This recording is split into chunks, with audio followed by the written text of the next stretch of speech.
Okay, medyo nahirapan tayo. Kailangan natin talaga alisin muna tong takip. Bunutin nyo lang muna. Yan. Tapos ito pala yung pinaka-lock. Ganyan nyo lang. Pindutin nyo lang yung gano'n para mabunot. Okay. Yan. Para medyo hindi tayo mahirapan. Sa paglagay. Yun. Kasi ito yung pinaka-ano niya dito. Gaganon lang natin konti.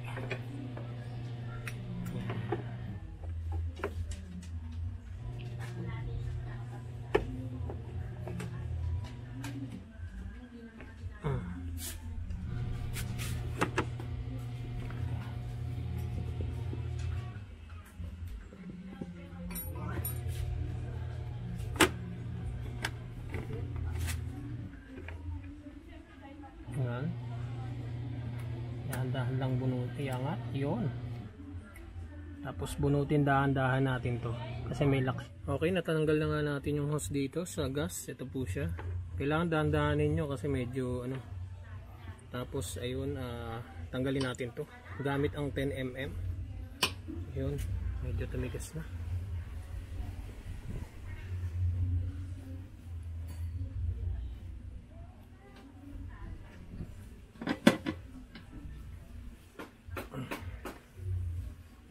Tagal na rin napalitan. Tanggalin natin siya gamit ang 10mm.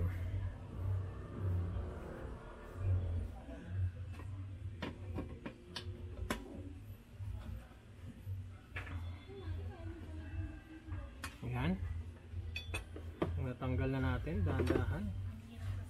Tanggalin natin yung mga tornilyo nya. Ayan, tabi muna natin siya. Okay. Tapos ito tanggalin natin.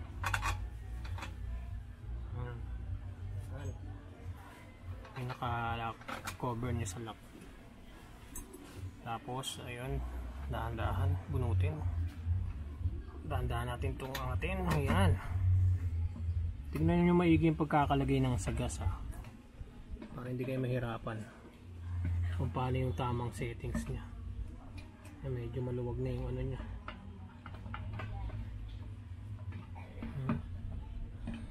Medyo maluwag na. Pop. Tingnan natin medyo mahirap lang talaga siya ipasok. Kailangan may tamang technique ng pag-ikot kasi dahan-dahan lang baka masira yung pinaka ano nya.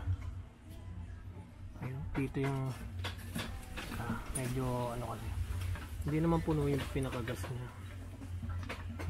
Medyo dahan-dahan lang kasi yung baka masira yung pinaka wire nya.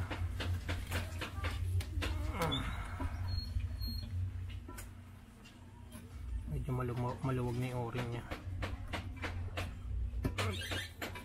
Ayan.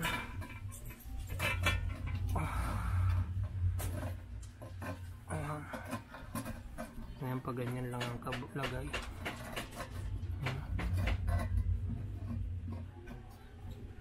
Kasi ikot natin kanon. Ikot lang natin kasi may parang floater siya. Kaya medyo mahirap. Dahan-dahan lang natin ikot yung floater. Yan. Teka. Mahirap. Yan. Yan, pag ganyan iikot lang tas yung floater. Yan, may gasolina siya. Marami siyang gasolina. Yun, ito yung ano natin papalitan, yung pinaka ano nya at saka yung mga seal. Puno yung gasolina kaya medyo anuin mo natin. Yun, papalitan na rin natin tong o-ring. Medyo maluwag na kasi yung o-ring nya. Mahirap pag maluwag, sisingaw siya, kailangan natin mapalitan. Okay, papalitan natin. Okay, ito na nga yung ipapalit natin sa ngayon. Bali, yan, ganyan lang pagtanggal nyo. Parang iikot nyo lang siya. Kasi may parang lock lang siya. medyo maganda pa, pero kailangan natin mapalitan yun. Iano nyo lang yung lock, may lock lang din siya. Ayan, parang pipihitin nyo lang din yung pinaka-lock nya, iikutin nyo lang din yun. Pag ikot nya, ay, tanggal na yung o-ring. May o-ring din siya, pero kailangan maano nya. Ayan, wala na yung silbi. Ito na yung bagong ilalagay natin. Ayan, ito yung gas filter. Yan yung ano nya, yan yung pinaka. Yan. Ano yan? Napkin? Ito yung gas filter nya, parang napkin siya. Yan, tapos may o-ring dyan. Kailangan ingatan, wag mawala. Mahirap na. Yung maigi. Tapos, ayan. Nagawa sa ano, motor? Igaganon lang. Okay, babalik tayo. Pang filter. Okay guys, ay mga kosa. Ito ilalagay natin ng grasa bago natin ilagay yung o-ring. Meron automatic nga yun, te. Ito yung pinaka-o-ring niya. Lalagay natin dyan, tapos lalagyan natin ng konting grasa para hindi siya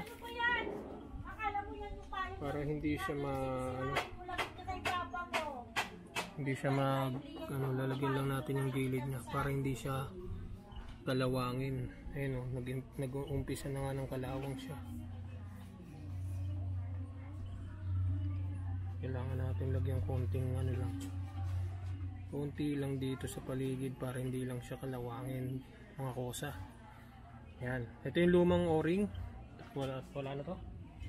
Tapos ito yung takip ng ano, tapos lagyan din natin ng konting ano tong o-ring, konting ano lang namang grasa lang para at least hindi siya kalawangin pag nilagay na dyan.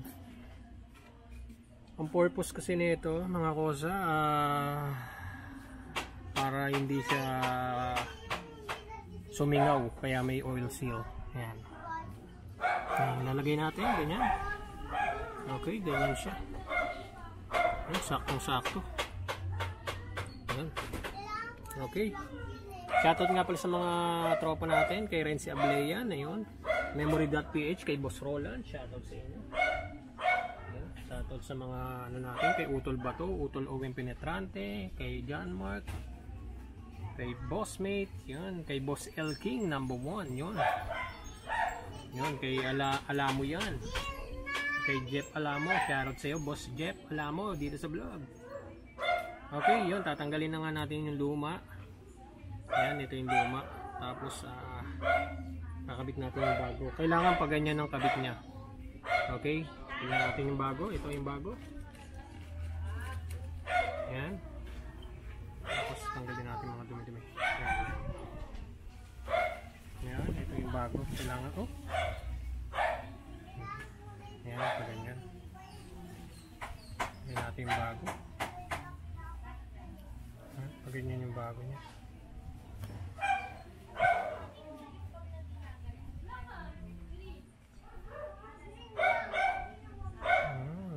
Lalagyan din natin ng ano to para hindi din ano siya. Lalagyan din natin ng grasa.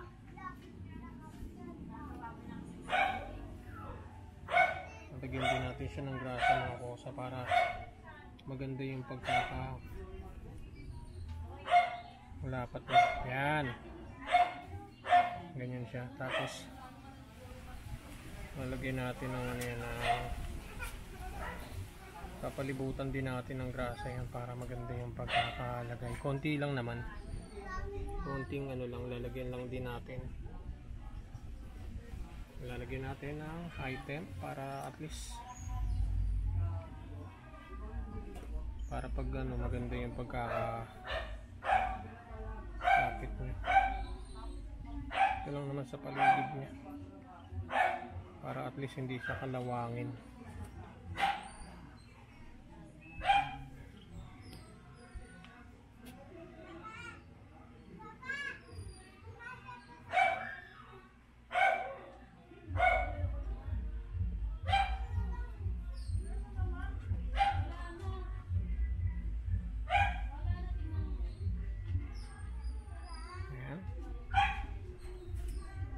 Lagyan natin siya.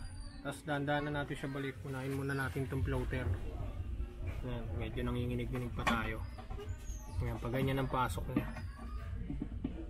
Ayan, para hindi siya, dahan-dahan natin siya ipapasok. Dahan-dahan ipapasok. Ayun. Ayun, ayun, nayupi. Pero okay lang yan. Ayun. Pagkalagay, dahan-dahan natin ibaba. Yan. Tingnan nyo maigi yung paglagay ng ano para hindi tayo maano. Yan.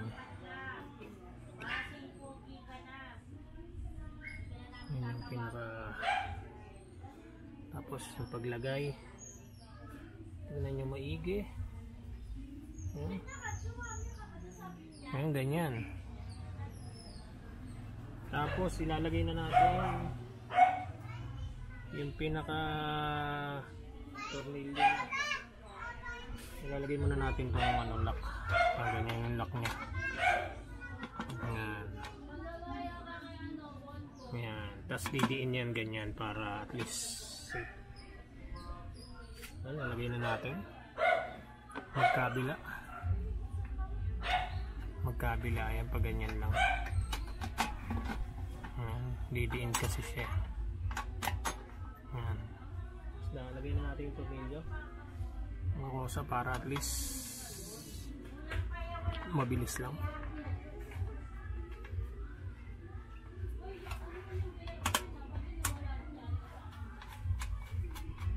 Ayan. Ito. Natin mga medyo muro. Kailangan pantay siya para yung pagkakalagay. Ayan. Ayan.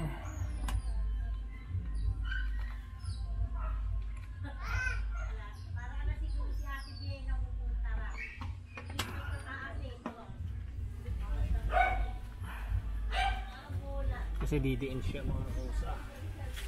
Ayan. Kahit hindi nyo na tanggalin to kasi para mabilis lang din ang pagkakabit. Ayan, tapos sisikipan na natin siya pero medyo ano naman, align muna natin konti. Kailangan pantay. Align natin para hindi pangit ang pagkakaano lagay. Yan. Tapos isikipin na natin dahan-dahan. Lalapat naman kasi yan mga kosa.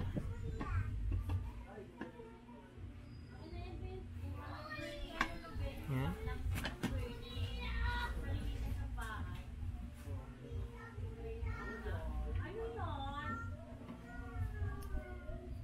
Yan. Ganyan lang, sikipan lang natin mga kosa.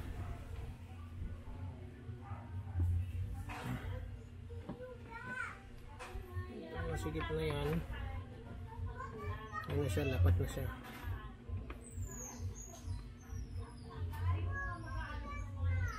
Yan.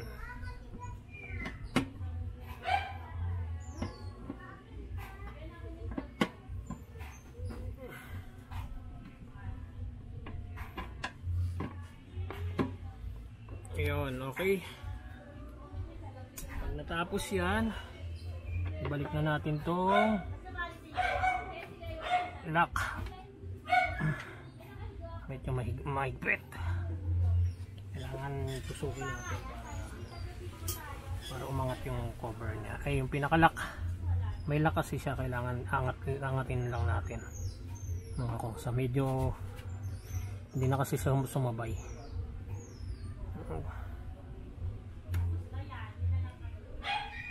Medyo ano na kasi. Sa kalumaan na din. Yan. Yan. Yung pinaka-lock niya. Yan. Pag nalagay na yan, patong natin yung pinaka-double lock. Kasi ito yung magbibigay ng ano sa kanya. Medyo naputol nga yung isang ano. Yan.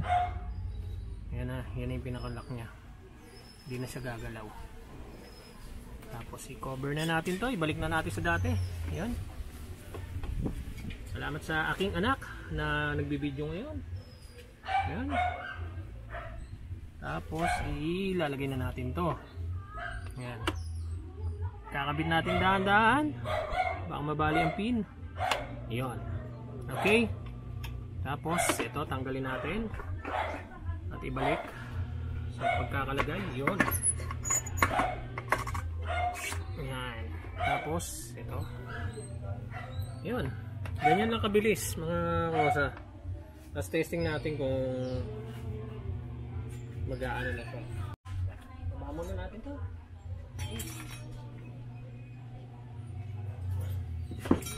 Natin. Yun.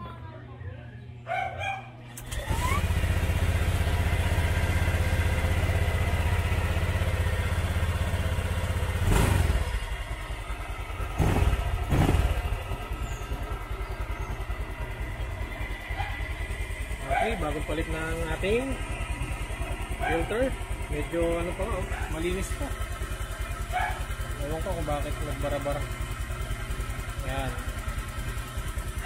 Okay, hanggang sa susunod na vlog, ito lang ang mapapayo ko. Kailangan magpalit kayo ng ganito pag medyo parang namamatay-matay yung motor nyo, namamalya. Isa rin sa dahilan yan, minsan nagbabara. Okay, shoutout sa mga tropa natin dyan, dito sa Montera Homes. Shoutout sa lahat ng mga tropa natin. Ayan. Okay, hanggang dito na lang. Ay, peace.